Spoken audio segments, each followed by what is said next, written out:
bags where horror lies.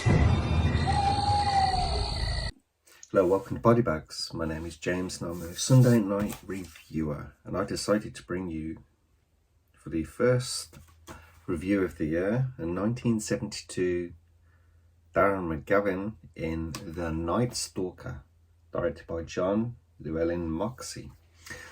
So this was they were stories, and this was the first one that was decided to be made into a TV movie, which then spawned a second TV movie, The Night Strangler, and then it went into a one series. Sadly, it's only the one series, but Kolchak, The Night Stalker TV series. But there's been many kind of this whole kind of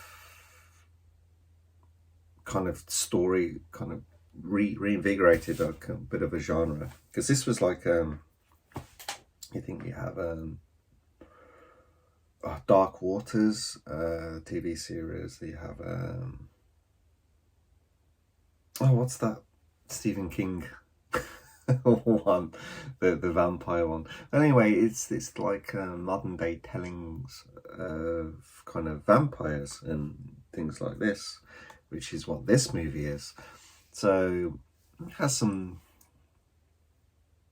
kind of pulls from different areas. Like there's certain scenes very reminiscent of like Hammer horror, these things. Even like the eyes, you go like the Christopher Lee kind of like look in the eyes of our vampire buddy friend.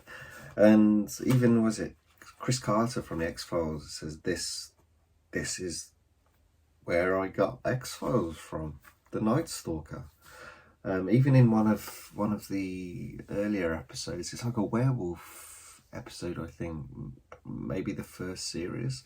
There's a character, it's just dressed up exactly like Kolchak. Yeah, so it's like the tip of the hat towards him. Anyway, I've written a few notes on this one. So so this one, it starts in Las Vegas. It's on the Strip, and you're having these people basically being killed and drained of their blood. Not a normal, everyday kind of like occurrence. And it's where we kind of meet our Kolchak. He's not your normal run-of-the-mill kind of journalist. He's kind of like spin-off detective journalist, always trying to find like the stuff out for himself, like, and not doing things the normal way, always clashing with like the editor and stuff like that. So he's like, I mean, Darren McGavin, he's such a likable actor, and he fits this character so well. Likable character, likable actor, and he just embodies it so well. But yeah, so he's trying to find out what's going on, and through finding out bits and pieces, he believes that it's a vampire that's tracking. Obviously the police don't believe this, but anyway, we kind of move on a bit, and there is an incident where a man attempts to steal some blood from a hospital, from the blood bank in the hospital. And kind of the alarms get raised, and the police are there, they're shooting him and things like that, and it's not really having any effect, and he manages to run off and evade the police. But there's eyewitness reports, and what's the name? Sorry, I've got it on the screen. Janos Skorzeny. So that's the character name. So it's being identified as him, but it's a 70-year-old, and they're like, but this guy's kind of running around like he outrun like the police and everything.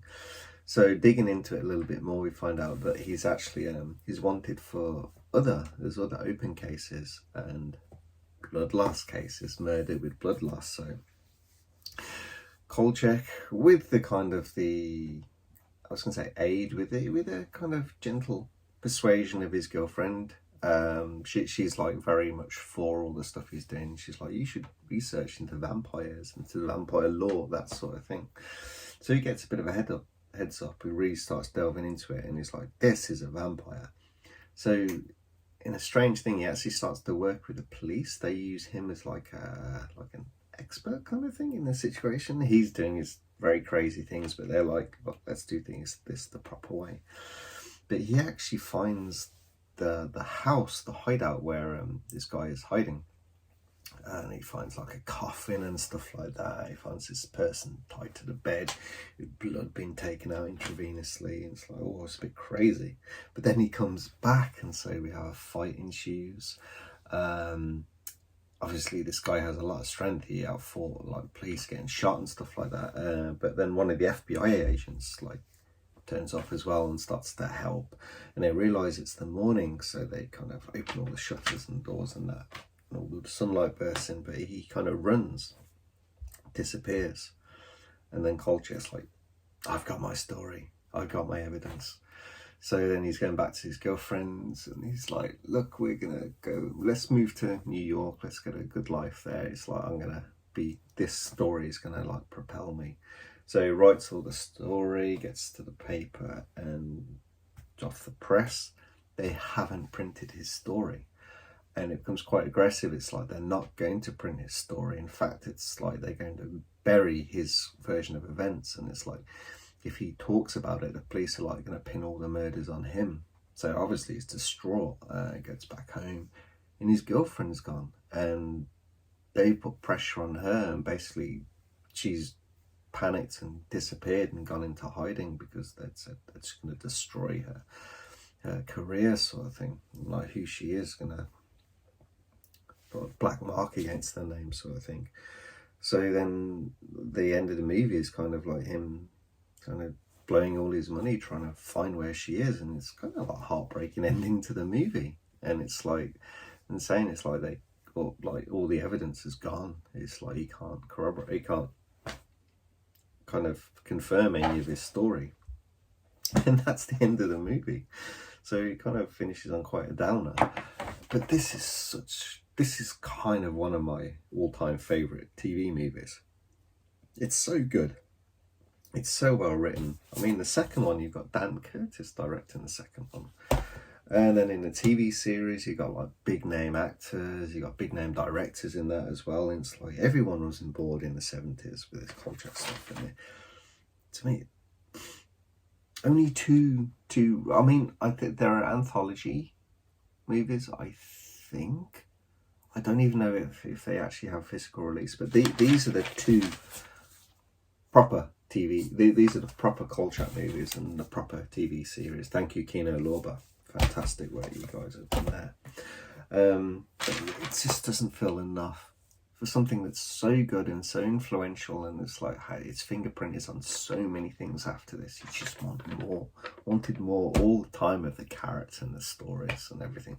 But I guess we do kind of get it. We get it in the things like X-Files and things like that, because when you watch the Kolchak Night Stalker TV series and then you watch X-Files, it's like, yeah, you kind of just take away your kind of zany kind of reporter and replace them with FBI agents, and it's the same kind of stories sort of thing.